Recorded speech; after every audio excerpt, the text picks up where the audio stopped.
Hello po sa inyong lahat mga ka-crypto. Ako po si Pinoy Crypto Trader at sa video na ito ay atin mong pag-uusapan ang tungkol dito kay Dogezen. Yan, pagkatapos pong bumagsak ni Hamster Combat ay itong si Dogezen nga ba ang sunod na Telegram moonshot?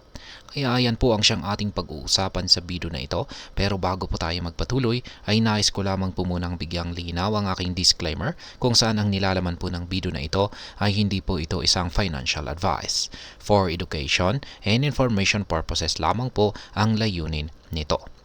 At ayan, nitong mga nakaraang linggo ay itong si Hamster Combat or yung Hamster Combat Token Launch ay isa sa mga pinaka inaabangang events ng taon. Yan, marami po talagang mga nag-abang dito.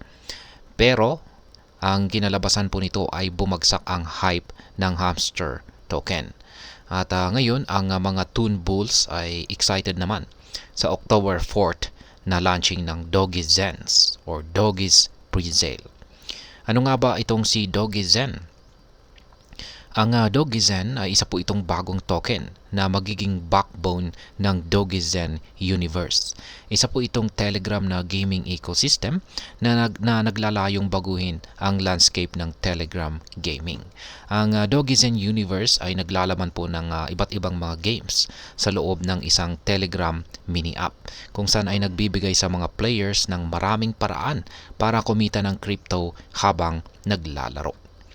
Ngayon ay habang itong si Hamster Combat ay umaasa sa simpleng tap to earn na game model, itong si Dogezen naman ay nag-aalok po ito ng mas malawak na range ng games.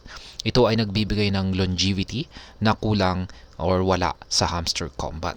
Kaya ang failure ng Hamster Combat ay maaring dahil po sa pagbabago sa airdrop dates nito, mahabang paghihintay para sa launching nito at kawalan ng katiyakan sa kanyang tokenomics. Ngayon, ang presale naman ni Dogiz ay may hardwired start date po ito. At ito po ay magaganap sa October 4th.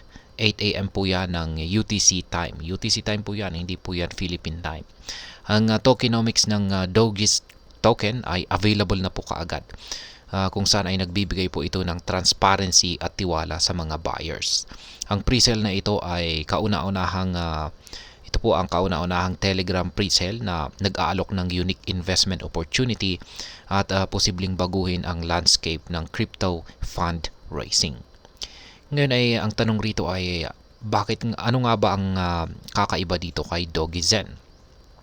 Ngayon, ang traditional pre-sales ay madalas na may mataas na barrier to entry.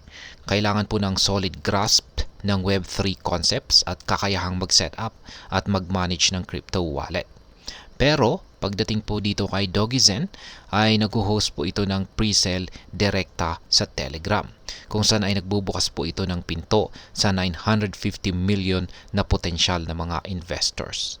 Kaya sa ilang top lamang, ang mga Telegram users, kahit yung mga first time sa crypto, ay makakapag-participate dito sa Dogiz token sale. Ang Dogezen ay meron po itong potensyal na maging greatest moonshot sa Telegram gaming. Kaya yan, mahigitan niya itong si Hamster Combat, Katizen at maging si Notcoin at posible po niyang makuha raw ang top spot. Ang historic ICO na ito ay siguradong makaka-attract ng maraming mga investors. Kaya ang ease of access at transparency ni Dogezen ay nagbibigay po ito ng tiwala sa mga investors, kung saan ay posibleng magresulta sa malaking tagumpay nito.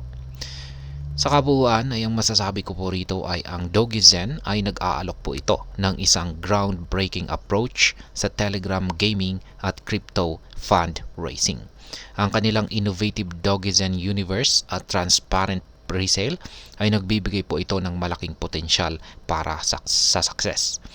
Kung ikaw ay interesado sa Telegram gaming at crypto investment, ang Dogezen presale ay isa po itong opportunity na maaring hindi mo dapat palampasin. At ayan, hanggang dito na lamang po tayo sa video na ito mga ka-crypto. Sana po ay inyong nagustuhan ang aking paliwanag dito. Kung inyo po itong nagustuhan, pakiclick lamang po ang like button nito. Para naman po sa mga bago lamang dito, kayo po ay aking inaanyayahan para mag-subscribe. Pakiclick na rin po ang bell icon ito dahil ito po ang siya magsisilbing notification nito sa mga bago kong videos na akin pong ina-upload sa aking YouTube channel na ito. Marami pong salamat sa panonood, ingat po tayo lagi at God bless po sa ating lahat.